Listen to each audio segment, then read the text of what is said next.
300 ফিটের ভাইরাল শাকিলার হাঁসের মাংস রান্না করে ফেললাম। মানুষের কাছে নাকি হাঁসের মাংস খেতে গন্ধ লাগে, আমার কাছে তো কোনো গন্ধই লাগলো না। আর এত মজা হয়েছে মাংসটা বলার বাহিরে।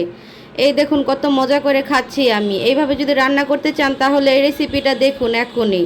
প্রথমে হাঁসটাকে জবাই করে ভালোভাবে লোমবা টেনে ফেলে দিয়ে এরপর ফুটন্ত গরম পানিতে চুবিয়ে রাখবেন 1 ঘন্টা।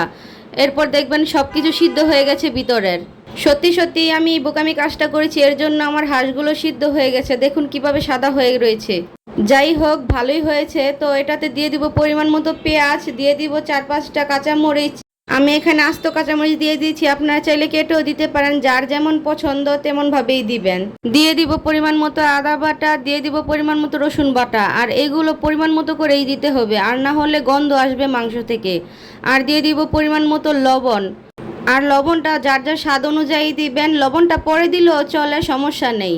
আর দিয়ে দিব গুঁড়ো মরিচ 2 চামচ, দিয়ে দিব গুঁড়ো হলুদ 2 চামচ, আর দিয়ে দিলাম 2টা তেজপাতা, আরও দিয়ে দিলাম 4টা দারুচিনি, 3টা এলাচ, 4টা লং।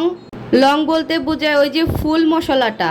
এবার দিয়ে দিব ধনিয়া গুঁড়া। এরপর সব মশলা দেওয়া শেষ। এখানে একটা হাঁসের জন্য যা যা মশলা প্রয়োজন সব দিয়ে দিয়েছি।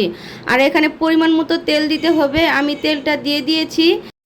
তেল দেওয়াটা আপনাদের দেখাতে মনে নেই, এখানে পরিমাণ মতো দিয়ে নিয়েছি। আপনারা 1 কাপ পরিমাণ তেল দিয়ে দিবেন, এটাতে একটা হাঁসের জন্য পুরোপুরি ঠিক আছে। আর এটার মধ্যে আপনার হাঁস থেকে সবসময় তেল বের হয়, 1 কাপ তেল দিলেই হয়ে যাবে। মশলাগুলো ভালোভাবে মাংসের মধ্যে মিশিয়ে নিচ্ছি। এই দেখুন একটু ভেজেও নিলাম। ভেজে নিয়ে এতে 4 কাপ পরিমাণ পানি দিয়ে দিব। আমি এখানে 4 কাপ পরিমাণ পানি দিয়ে দিয়েছি। আমি এখানে পানিটা কম পরিমাণে দিচ্ছি কারণ আমার হাঁসটা আগে থেকে সিদ্ধ হয়ে গিয়েছিল। আর হচ্ছে আমি এটাকে কষিয়ে রান্না করব, এর জন্য এখানে অল্প পরিমাণ পানি দিয়ে দিয়েছি।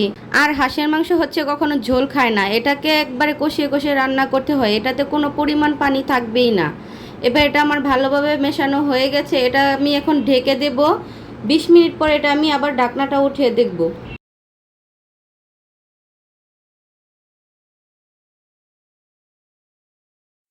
এই তো 20 মিনিট হয়ে গেছে, এবার দেখব কেমন হয়েছে।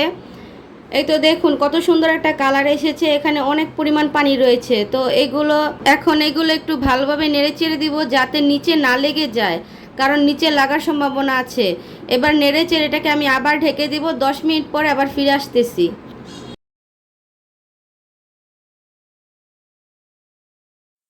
এই তো 10 মিনিট হয়ে গেছে, এবার চলে আসলাম তরকারির কাছে। এই দেখুন তরকারিটা কত সুন্দর হয়েছে, মাংসগুলো মানে দেখলেই খেতে ইচ্ছে করতেছে। খেতে ইচ্ছে করবে না কেন, আপনারা রান্না করলেও খেতে ইচ্ছে করবে এইভাবে। এবার এটাতে দিয়ে দিব আমার নিজের হাতের বানানো সিক্রেট মশলা। আর এই সিক্রেট মশলাটা আমি নিজেই বানিয়েছি ঘরে। এই সিক্রেট মশলাটা দিয়ে আমি আরও 10 মিনিট নাড়াচাড়া করব। আর এটাকে কোনো ঢেকে দিব না। এটা যদি আমি এখন ঢেকে দিই তাহলে নিচ দিয়ে লেগে যাবে। তো এটা ঢাকবো না, আমি লাড়ার উপরে রাখবো, নেড়ে চেড়ে রাখবো। তো নেড়ে চেড়ে রাখলে এটা সুন্দরভাবে পারফেক্টভাবে হয়ে যাবে। আর এই সিক্রেট মশলাটা যদি আপনারা শিখতে চান তাহলে আমাকে কমেন্ট করে জানাবেন। আপনাদের একটা মাংস তুলে দেখাচ্ছি কতটা নরম হয়েছে মাংসটা। আর দেখুন তো এটা পুরো ভাইরাল শাকিলার মতো হয়েছে কিনা মাংসটা। সত্যি কথা বলতেছি, মাংসটা খেতে এত মজা হয়েছে, আপনারা এইভাবে রান্না করে দেখবেন, অনেক মজা হয় অনেক।